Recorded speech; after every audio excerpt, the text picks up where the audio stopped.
অনেকদিন আগেকার কথা, একটা গভীর জঙ্গলে বাস করত একজন সিংহ, একটা বানর, একটা ভাল্লুক আর তার সঙ্গে আরও জীবজন্তু। জঙ্গলটা ছিল বিশাল, ঘন, সবুজ সমুদ্রের মতো ছড়িয়ে ছিল চারিদিকে। সেই জঙ্গলে সবাই জানতো সিংহ ছিল রাজা, বানর ছিল চালাক আর ভালুক ছিল প্রহরী। তারা তিনজনের ছিল খুব ভালো বন্ধু, আর সব জীবজন্তুদের নিয়ে তারা সুখে স্বাচ্ছন্দ্যে জঙ্গলের মধ্যে জীবন কাটাচ্ছিল। একদিন জঙ্গলে প্রচণ্ড খরা দেখা দিল। নদী নালা চারিদিকে শুকিয়ে গেল, গাছপালাগুলো শুকিয়ে গেল। পশু পাখিরা খাবার আর জল খুঁজতে খুঁজতে পাগল হয়ে গেল।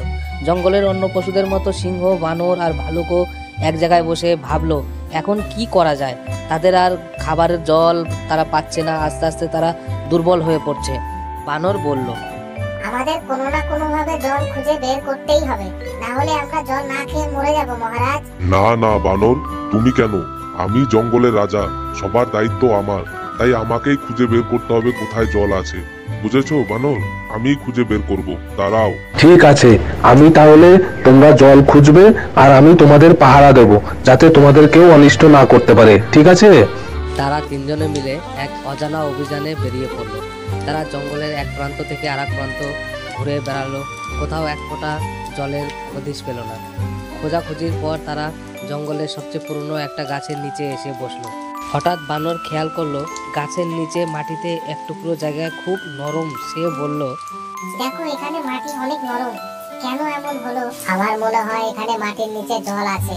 আমরা যদি খুঁড়ে দেখতে পারি তাহলে বোঝা যেত যে এখানে জল পাওয়া যায় কিনা।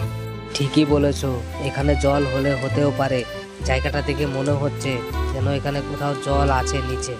তারপর তারা তিনজন মিলে মাটি খোঁড়ার কাজ শুরু করে দিল। আর যতই মাটির নিচে তারা পৌঁছাতে শুরু করলো, আস্তে আস্তে তাদের আশার আলো জেগে উঠতে শুরু করলো। শেষে তাদের পরিশ্রমের ফলে তারা সেই জলের স্রোত বের করে ফেললো। আর সেই জল দেখে তাদের মুখে আনন্দের ঝিলিক ছড়িয়ে পড়লো। তারা সেই জল একা পান করলো না, তারা সেই জল পুরো জঙ্গলের পশু পাখির পিপাসা মিটালো এবং তারা সবাই প্রাণ ফিরে পেল।